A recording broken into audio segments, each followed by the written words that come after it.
சிறப்புகள் என்ன மாதிரி மக்கள் தொடர்பு கொள்ளலாம்? அந்த விசில்னு போட்டு வச்சிருக்கீங்க இல்ல, அந்த விசில் 19 நம்ம தொகுதியோடது. ஸோ நம்மளோட இந்த இப்போ சொன்னேன் இல்லையா, இந்த வேலை வாய்ப்பு, அடிப்படை வசதிகள், வருவாய் சார்ந்தது, மக்கள் நலன் சார்ந்த பிரச்சனைகள், அது எல்லாமே அதில் இருக்கும். பியூர் டேட்டா இருக்கும். அவங்களோட டேட்டா எல்லாமே அதில் கேப்சர் ஆகிடும். ஸோ அந்த ஆப்பில் போகிறப்ப நீங்கள் டவுன்லோட் பண்ணிக்கலாம், மொபைல்லே டவுன்லோட் பண்ணி அதை பண்ணிக்கலாம். அவங்களோட டீட்டெயில்ஸ் போட்டு தான் போக முடியும். த்ரூ அவங்களோட மெயிலுக்கு, நம்மளோட மெயிலுக்கும் ரிசீவ் ஆகிடும். நம்மளோட மெயிலு, வாட்ஸ்அப்பு எல்லாமே டீட்டெயிலாக கொடுத்துருக்கோம். இதை ஸ்கேன் பண்ணாலும் அதுக்குள்ளே போயிடும். அந்த இதில் இருக்கிற எல்லாமே ஆன்லைன் தெரிஞ்சவங்க, சமூக வலைதளங்கள் பயன்படுத்துகிறவங்க எல்லாருமே அதை பயன்படுத்திக்கலாம். அப்படி இல்லைனாலும் மற்ற பொதுமக்கள், ஏன்னா அந்த விஷயங்கள் தெரியாத பொதுமக்களுக்கு நேரடியாக அலுவலகத்துக்கு வந்து இந்த விண்ணப்பத்தை பெற்றுக்கொள்ளலாம். இது ரெண்டுமே சேம் தான். அது ஆப்பாக நம்ம கிரியேட் பண்ணியிருக்கோம், விசில் 191. இது பொதுமக்கள் இங்கே வருகை தர பொதுமக்களுக்கு அவங்க ஒரு விண்ணப்பங்கள் தனியாக எழுத வேண்டிய அவசியம் கூட இருக்காது. இந்த ஃபார்மை நம்மளே இங்கே கொடுத்துருவோம் பொதுமக்களுக்கு, அவங்க ஃபில் பண்ணி கொடுத்தா போதும். ஏன்னா சில பேருக்கு எழுத தெரியாது, ஆனால் தன்னோட கோரிக்கையை சொல்றதுக்காக இன்னொருத்தவங்களை டிபெண்ட் பண்ணி இருக்கணும். ஸோ அந்த மாதிரி ஒரு விஷயம். அதே நேரத்தில் நம்மளோட தமிழக முதல்வர் சார்ந்து, தமிழ்நாடு அரசு சார்ந்த அனைத்து நலத்திட்ட உதவிகளும், துறை சார்ந்த உதவிகள் அனைமே மக்களுக்கு சென்று இடையே 2 வாலண்டியர்ஸ் நம்ம இங்கே வந்து ரெடி பண்ணியிருக்கோம். ஸோ எந்த ஒரு தேவைகள் இருந்தால் கூட அவங்க வந்து அரசு அலுவலகங்களுக்கு நேரடியாக செல்ல தேவையில்லை. நம்மளோட வாலண்டியர்ஸ் மூலயமா நம்மளே அந்தந்த துறைகளுக்கு அதை வந்து அனுப்பிடுவோம். அவங்களுக்கு தேவையானதை அந்த ரிப்போர்ட்டிங் மூலயமா கொடுத்துருவோம். அவங்க இனிமேல் எந்த அரசு அலுவலகத்துக்கும் அலைய வேண்டிய அவசியம் நிச்சயமாக இருக்காது. இந்த சட்டமன்ற அலுவலகம் என்பது அனைத்து துறைகள் சார்ந்த ஒரு நிர்வாகமாக தான் இருக்கும். இங்கே நம்மளோட அலுவலர்களும் சரி, நம்மளோட வாலண்டியர்ஸும் சரி, மக்களோட சேவைக்கு நம்மளோட தமிழக முதல்வர் ஏற்கனவே சொன்ன மாதிரி மக்கள் இனிமேல் அரசு அலுவலகம் காத்திருக்கும் ஒரு சூழ்நிலை உருவாகாது. அதற்கு நிச்சயமாக நம்மளோட ஆபீஸ்ல இருந்து அதை வந்து நம்ம ஸ்டார்ட் பண்ணிடுவோம். கடந்த 10 தொகுதியில மத்தியில் இருக்கிறது வடக்கு தொகுதி, அரசு அலுவலகங்களை கவர் பண்ணக்கூடிய ஒரு தொகுதி, பொதுமக்கள் அதிகமா வந்து செல்லக்கூடிய ஒரு தொகுதி, பரபரப்பான தொகுதி. நீங்க இந்த தொகுதியில என்ன கண்டறிஞ்சிருக்கீங்க? என்ன மாதிரியான பிரச்சனைகளை மக்கள் உங்கள்கிட்ட முன் வச்சிருக்காங்க? பிரதான பிரச்சனைகளா என்னென்னலாம் இருக்கு? என்ன நோட்டீஸ் பண்ணிருக்கீங்க? இப்போ நம்ம வின் பண்ணதுக்கப்புறம் எங்களோட தமிழக முதல்வர் தலைவர் தளபதி அவர்கள் சொன்னது, வீடுதோறும் போய் நன்றி சொல்லுங்கன்னு சொல்லிட்டு, இப்போ நாங்கள் வீடுதோறும் நன்றி சொல்ல போகிறப்ப மக்கள் வந்து கோரிக்கைகளாக வைக்கிறது, இந்த அடிப்படை தேவைகளாக இருக்கிற ரோடு வசதி, நிறைய தெருவிளக்குகள் எரியல, பாதாள சாக்கடை பிரச்சனை, இதை தான் தொடர்ந்து சொல்லிட்டு இருக்காங்க. ஒரு சில பகுதிகளில் தான் இந்த பட்டா இஷ்யூ இருக்கு. மற்றபடி அவங்க என்னன்னா, இலவசங்கள் எங்களுக்கு தேவையில்லை, எங்களுக்கு இதை மட்டும் பண்ணி கொடுங்க அப்படின்றாங்க. பெரும்பாலான இடங்களில் இந்த டாஸ்மாக்ன்றது ஒரு பெரிய சேலஞ்சாக இருந்தது. நமது தொகுதியில் வந்து தலைவர் தளபதி அவர்கள் ஆணையிட்டதுக்கு அப்புறம் 2 டாஸ்மாக், ஒன்று வந்து தல்லாகுளத்தில் உள்ளது, இன்னொன்று செல்லூர். ஒன்று பள்ளிக்கூடத்துக்கு இருக்கிற பக்கத்தில் இருக்கிற ஒரு டாஸ்மாக் மூடப்பட்டிருக்கு, கோயிலுக்கு அருகாமையில் இருந்த ஒரு டாஸ்மாக் மூடப்பட்டிருக்கு. அந்த பகுதி மக்கள் நன்றி சொல்ல போறப்ப மிக்க மகிழ்ச்சி அடைந்தாங்க. ஏன்னா வாக்குறுதிகள் சொல்லல, செயல் என்பதை வந்து நம்மளோட தமிழக முதல்வர் நிறைவேற்றிருக்காருன்னு நன்றி சொன்னாங்க. அதை தொடர்ந்து சில பகுதிகளில் சில கோரிக்கைகள் இந்த டாஸ்மாக் சம்பந்தமாக சொல்லியிருக்காங்க. மேற்படி இதுவரைக்கும் நான் 19 வார்டில் ஒரு 12 வார்டுக்கு மேலே நன்றி சொல்ல போன இடத்துல அடிப்படை பிரச்சனைகள் தான் இங்கே பிரதான பிரச்சனையாக இருக்கு. ஸோ நம்மளோட இன்ஃப்ராஸ்ட்ரக்சர் தான் இங்கே பிரச்சனை. பேசிக்காக இருக்கிற எல்லாமே அதை சரியான முறையில் பயன்படுத்தாமல் எல்லாமே பண்ணியிருக்காங்க. ஸோ ரோடு மேலே ரோடு போடுறது, எந்த விதமான பாதாள சாக்கடை எங்கே கனெக்ஷன் இருக்குது கேட்டால் புதுசாக வீடு கட்டிட்டாங்க, இவங்க வரி கட்டிட்டாங்க, இப்படி ரீசன் மட்டுமே சொல்கிறாங்களே தவிர அதற்கான எந்த முன்னெடுப்புகளும் எடுக்கலை. அதை நம்ம வந்து இப்போ இந்த வெள்ளைக்கல்லில் வந்து குப்பைகளுக்கு போகிறதுக்கு வாகன வசதிகள் கம்மியாக இருக்குன்றதுக்காக குப்பை டம்ப் பண்ணுறதா சொல்லியிருக்காங்க. தத்தநீரில் ஒரு இடம் இருக்குது, அதை சீக்கிரமே முடிச்சு தரேன்னு சொல்லியிருக்காங்க. அதையுமே நம்ம போய் பார்த்துட்டு வந்திருக்கோம். வெள்ளைக்கல்லுக்கும் போயிருக்கோம், தத்தநீருக்கும் நம்ம போய் பார்த்துருக்கோம். ஸோ அதற்கான முயற்சிகளை கார்பரேஷனில் சொல்லி இன்னும் கொஞ்சம் ஸ்பீடப் பண்ண சொல்ல போகிறோம். சொல்லிட்டு தான் இருக்கோம். பட் அவங்க ஒரு 1 மந்த் டைம் கேட்டிருக்காங்க. நம்ம தொடர் முயற்சியில் தான் இருக்கும்.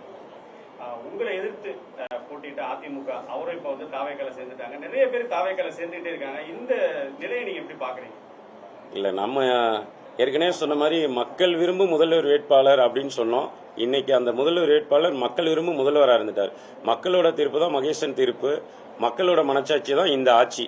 ஸோ அப்படி இருக்கும் பட்சத்தில் இனிமே, அதாவது மக்கள் யாரை ஒருத்தரை ஏற்றுக்கொள்கிறார்களோ அவர்கள் பின்னாடி தான் எல்லாருமே வழி நடப்பாங்க. ஸோ அப்படி இந்த மாற்றங்கள் வந்து மக்களோட தீர்ப்பை மதித்து இன்று தலைவர் தளபதி அவர்கள் முதலமைச்சராக இருக்காங்க. அதை நோக்கி அதிகமான ஆட்கள் வரதான். நம்ம தலைவர் ஏற்கனவே சொன்ன மாதிரி தான், நம்மளை நம்பியும் சில பேர் வரலாம் இல்லைன்னு அன்னைக்கு வந்து அவங்க சாதாரணமாக நினைச்சிட்டாங்க. இன்னைக்கு மக்கள் அளித்த தீர்ப்பை ஏற்றுக்கிட்டு இன்னைக்கு எல்லாருமே பயணிக்கிறாங்க.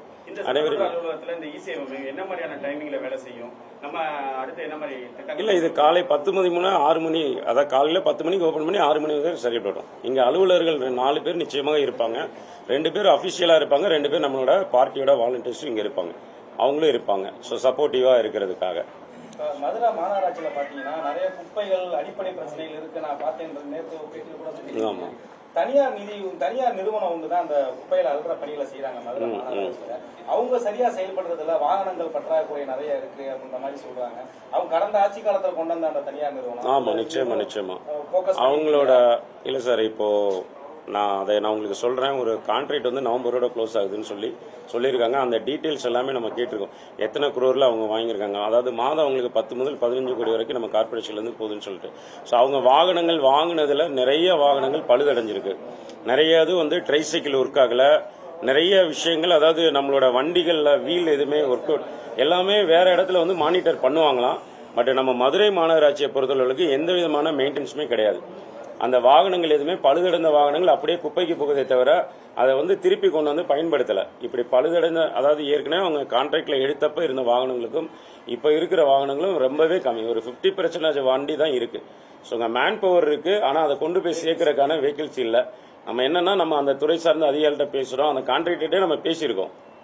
அதுக்கு இப்போ ஒரு டெப்டி கமிஷனரோட மீட்டிங் இன்னொரு 2 டேஸ்ல பிளான் பண்றோம். நம்ம முழுக்க அதுக்கு தான் திருப்பி சொல்றேன், அதுக்கு தான் முக்கியத்துவம் கொடுப்போம். ஏன்னா இருக்கிறத வச்சு சரி பண்ணலாம்னா நிச்சயமாக முடியாது. நாங்கள் ஒரு ஐடியா வச்சிருக்கோம். அவங்க கமிஷனர் மீட்டிங்ல என்ன பண்ணலாம்னா, ஒரே கான்ட்ராக்டா இருக்கிறத ஒரு 5 கான்ட்ராக்டா ஜோனுக்கெல்லாம் பிரிச்சு கொடுத்துட்டோம்னா அவங்களுக்குள்ள ஒரு காம்படிஷன் கிரியேட் ஆகும். யார் நல்லா பண்ணாங்க, யார் நல்லா பண்ணலன்ட்டு. ஸோ நம்ம அதை ஐடென்டிஃபை பண்றதுக்கு ஈஸியா இருக்கு. ஏன்னா சென்னையில் இருக்கிறவங்க, கோயம்புத்தூர்ல இருக்கிறவங்க அப்படின்னு அந்தந்த கான்ட்ராக்ட்ஸோட பேசலாமா அப்படின்னு நம்ம அந்த சஜஸ்ட் பண்ணலாம் அப்படின்னு இருக்கோம். ஏன்னா ஜோன் வைஸா பிரிச்சுட்டோம்னா, சப்போஸ் இந்த ஜோன்ல வண்டி இல்லைன்றதுனால 2 நாள் குப்பை தேங்குதுன்னா அந்த ஜோன்ல இருக்கிற இன்னொரு வண்டி எடுத்து யூஸ் பண்ணிக்கலாம். இப்போ ஒரே கான்ட்ராக்ட்னால இவங்க வந்து மேன் பவரையும் சஃபில் பண்ணிட்டே இருக்காங்க. ஸோ வண்டி வாகனம் இப்போ ஒரு 4 தெருக்கு 4 வண்டி போட்டுருக்கோன்னா ஒன்று எப்படியாவது பிரேக் டவுன் ஆகுன்றாங்க. அந்த ஒன்று எப்பயுமே பிரேக் டவுனாக இருந்தால் நம்ம எப்படி அதை சரி பண்ண முடியும்? அதுக்கு ஆல்டர்னேட்டாக அவங்க பண்ணணும். நம்ம இதை வந்து இந்த கோரிக்கை வைக்கலான்னு தான் இருக்கேன். முதல்ல அந்த கான்ட்ராக்டர் 1 பாயிண்ட்ல இருக்கிறத நம்ம ஒரு 5 பேருக்கு கொடுக்கலாமா அப்படின்னு சஜஸ்ட் பண்ணலாம்னு தான் இருக்கும். நீங்க பிரச்சாரம் போகும்போது பாத்தீங்கன்னா, குறிப்பா அந்த செல்லூர் பகுதியில அந்த குதிரைப்பாலம் இதெல்லாம் நீங்க வீடியோவே போட்டிருந்தீங்க. குப்பையில் அதிகமா இருக்கு, பள்ளிக்கூடம் இருக்கு, மக்கள் வாழக்கூடிய பகுதி. இப்ப குப்பையில் அள்ளிக்கிட்டே இருக்காங்க. வரக்கூடிய காலங்கள்ல நீங்க தேர்தல் பிரச்சாரத்தின் போது வீடியோவா பதிவு செய்த அந்த இதுகள்லாம் சரி செய்யப்படுமா? நிச்சயமாக சரி செய்யப்படும். நான் அங்கேயே ஆல்ரெடி போய் அந்த இடத்துல நின்றே கிளியர் பண்ணேன். காலையில 9 o'clock போயிட்டு 1 மணி வரைக்கும் இருந்தேன். அங்க என்னன்னா, ஃபர்ஸ்ட் செகண்டரின்னு சொல்றாங்க இல்லையா, ஃபர்ஸ்ட் லெவல் வந்து நம்ம வீட்டுல கவர் பண்றது, வீட்டுல இருந்து வாங்கிட்டு வந்து செகண்டரி லோட் பண்றது எல்லாமே அங்க பண்ணிட்டு இருந்திருக்காங்க. அது நம்ம என்ன சொல்றோம்னா, அங்கேயும் மக்கள் வாழும் பகுதி, குழந்தைகள் எல்லாம் பள்ளிக்கு செல்ற பகுதி. இதை நானே ஏற்கனவே வீடியோ போட்டிருக்கேன். செகண்டரின்றதுக்கு நீங்க வேற இடம் தான் வச்சுக்கணும். பொதுமக்கள் அதிகமாக வசிக்கிற இடத்துல நீங்க வைக்கக்கூடாதுன்னு சொல்லிட்டு அங்க இருக்கிற டஸ்ட்பின் எல்லாமே எடுத்திருக்கோம். ஒரு 12 டஸ்ட்பின் இருந்தது. அந்த 12 டஸ்ட்பின்ல இப்போ ஒரு 3 தான் வச்சிருக்காங்க. நம்ம என்ன சொல்லியிருக்கோம்னா, அங்க ஒரு டிராக்டர் நிப்பாட்டி ஹூக் வைக்கலாம்னு சொன்னாங்க. அது வந்து வாய்ப்பு இல்லைன்னு சொல்லிட்டாங்க. ஒரு டிராக்டர் நிப்பாட்டி செகண்டரி லெவல் இங்க இருந்து ட்ரைசைக்கிள் கொண்டு வர குப்பைகள் எல்லாமே அங்க போட்டுருவோம். ஸோ அதை இமீடியட்டா நாங்கள் வெள்ளக்கல்ல கொண்டு போறோம்னு சொல்லி நம்மளுக்கு கொடுத்துருக்காங்க. ஸோ அந்த இதை நம்ம இப்போ ஃபாலோ பண்ணிட்டு தான் இருக்கோம். பொதுவாக மதுரைக்காரங்க எது பண்ணாலுமே அது ஜெயம் சொல்லுவோம். அது அரசியலா இருக்கட்டும், சினிமாவா இருக்கட்டும். இந்த ஹெல்ப் லைன், இந்த மாதிரி இ-சேவை மையம்லாம் எப்படி உங்களுக்கு? நிச்சயமா இல்ல, நம்ம குறைகள் சொல்றது மட்டும் இல்ல, அதற்கான தீர்வுகள் சொல்லணும்னு எங்க தலைவர் எங்களுக்கு ஏற்கனவே சொல்லியிருக்காரு. அதற்கான தீர்வுகள் தான் இது எல்லாமே. நம்ம எப்பவுமே குறைகள் சொல்றவங்களெல்லாம் இருக்க மாட்டோம். மக்கள்கிட்ட வந்து தேவைகள் இருந்தது, பிரச்சனைகள் இருந்தது, அதை அவங்க தீர்க்கலைன்றத குறைகளை நம்ம சொல்லிட்டு இருந்தோம். நம்ம அதற்கான தீர்வுகளை கண்டுபிடிச்சிட்டே தான் இருப்போம். அதற்கான முயற்சிகள் தான் இது நிச்சயமாக ரொம்ப பெரிய லெவலில் சக்சஸ் ஆகும். அந்த வாரியம் ரிலேட்டடான கார்டு கொடுக்கறது முதற்கொண்டு எல்லா சர்வீஸுமே நம்ம இங்க பண்றோம். இது ஆரம்பம் தான். இது அதான் மக்கள் சார்ந்து நம்ம என்ன பண்ணலாம்னு யோசிச்சு ஒவ்வொரு விஷயத்தையும் நம்ம சிறப்பாக செயல்படுத்தலாம்.